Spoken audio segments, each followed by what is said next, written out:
السلام علیکم ورحمۃ اللہ وبرکاتہ۔ بسم اللہ الرحمن الرحیم۔ گناہ سے نہ رکنے کا وبال۔ شرم و حیا ایمان کا جز ہے۔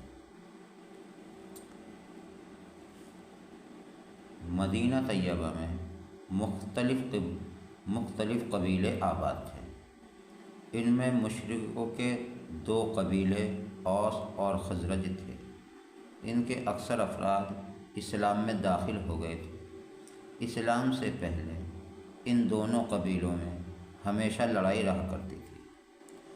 آپ صلی اللہ علیہ وسلم کی آمد کے موقع پر ایمان قبول کرنے کی وجہ سے دونوں قبیلوں کے درمیان محبت پیدا ہو گئی اور ایک دوسرے کے بھائی بن گئے۔ اسی طرح یہودیوں کے تین قبیلے بنو نذیر، بنو قریظہ اور بنو قنیفہ آباد تھے۔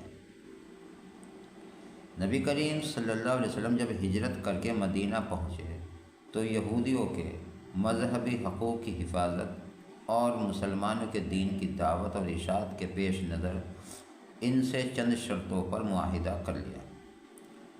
یہودی اس کے باوجود اسلام اور مسلمان کی بڑھتی ہوئی طاقت کو دیکھ کر حسد کرنے لگے اور اندر ہی اندر اسلام کے خلاف سازش کرنے لگے۔ جب ان کی نفرت و عداوت اور بدعہدی حد سے بڑھ گئی تو ان کو اپنی شرارت اور سازشوں کی سزا بھگتنی پڑی۔ اللہ کی قدرت۔ زمین کا عجیب فرش۔ اللہ تعالیٰ فرماتا ہے، ہم نے زمین کو فرش بنایا اور ہم کیسے اچھے بچھانے والے ہیں، ذرا غور کیجیے۔ اللہ تعالیٰ نے زمین کا کیسا اچھا بستر بچھایا ہے جس پر ہم آرام کرتے ہیں۔ اس بستر کے بغیر ہمارے لیے رہنا دشوار تھا۔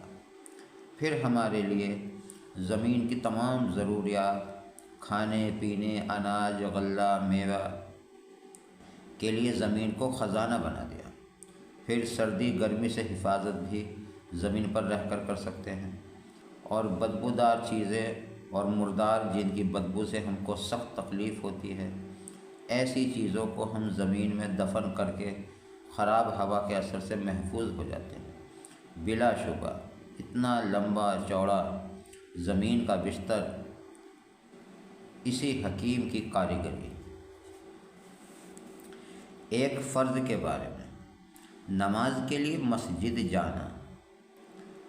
نبی کریم صلی اللہ علیہ وسلم نے فرمایا، تم میں سے جو شخص اچھی طرح مکمل وضو کرتا ہے پھر نماز ہی کے ارادے سے مسجد میں آتا ہے تو اللہ تعالیٰ اس بندے سے ایسے خوش ہوتے ہیں جیسے کہ کسی دور گئے ہوئے رشتہ دار کے اچانک آنے سے اس کے گھر والے خوش ہوتے ہیں۔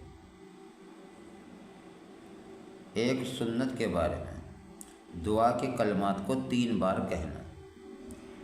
نبی کریم صلی اللہ علیہ وسلم دعا و استغفار کے کلمات کو 3 مرتبہ دہرانا پسند فرماتے تھے۔ ایک اہم عمل کی فضیلت۔ شرم و حیا ایمان کا جز ہے۔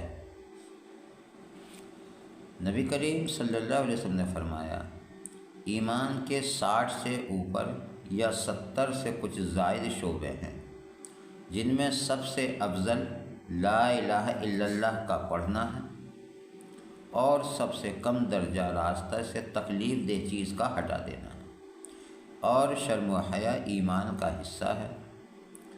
ایک گناہ کے بارے میں۔ گناہ سے نہ روکنے کا وبال۔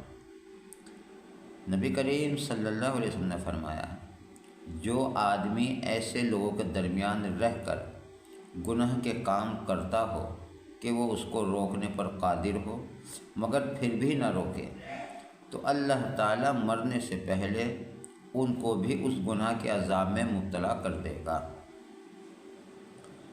دنیا کے بارے میں۔ سب سے بڑا تقوی والا کون ہے؟ ایک شخص نے نبی کریم صلی اللہ علیہ وسلم کی خدمت میں آ کر عرض کیا، اے اللہ کے رسول، لوگوں میں سب سے بڑا زاہد کون ہے؟ نبی کریم صلی اللہ علیہ وسلم نے فرمایا، وہ آدمی جو قبر اور اس کی بوسیدگی کو نہ بھولے اور دنیا کی ضرورت سے زیادہ زیب و زینت کو چھوڑ دے، باقی رہنے والی آخرت کو فنا ہو جانے والی دنیا پر ترجیح دے، آنے والے کل کو اپنی زندگی کا دن شمار نہ کرے اور اپنے آپ کو مردوں کی فہرست میں شمار کرے، تو یہ سب سے بڑا زاہد ہے۔ آخرت کے بارے میں قرآن میں اللہ تعالیٰ فرماتا ہے، ان اہل ایمان اور نیک عمل کرنے والوں کا بدلہ ان کے رب کے پاس ایسے ہمیشہ رہنے والے باغ ہوں گے جن کے نیچے نہریں بہہ رہی ہوں گی، یہ لوگ ان میں ہمیشہ ہمیشہ رہیں گے، اللہ تعالیٰ ان سے راضی اور وہ اللہ سے خوش ہوں گے، اور یہ بدلہ ہر اس شخص کے لیے ہے جو اپنے رب سے ڈرتا ہے۔ قرآن کی نصیحت۔ قرآن میں اللہ تعالیٰ فرماتا ہے، اور اللہ کا سہارا مضبوطی سے پکڑ لو، وہی تمہارا کام بنانے والا ہے، جس کے کام بنانے والا اللہ ہو تو اللہ تعالیٰ کیا ہی اچھا کام بنانے والا ہے اور کیا ہی اچھا مددگار ہے۔ یہ تھی آج کی ہماری تعلیم۔ محترم حضرات، آپ سے درخواست ہے کہ آپ خود بھی سنیں اور اپنے ملنے والوں کو بھی شیئر کریں تاکہ وہ بھی ہماری تعلیم سن سکیں۔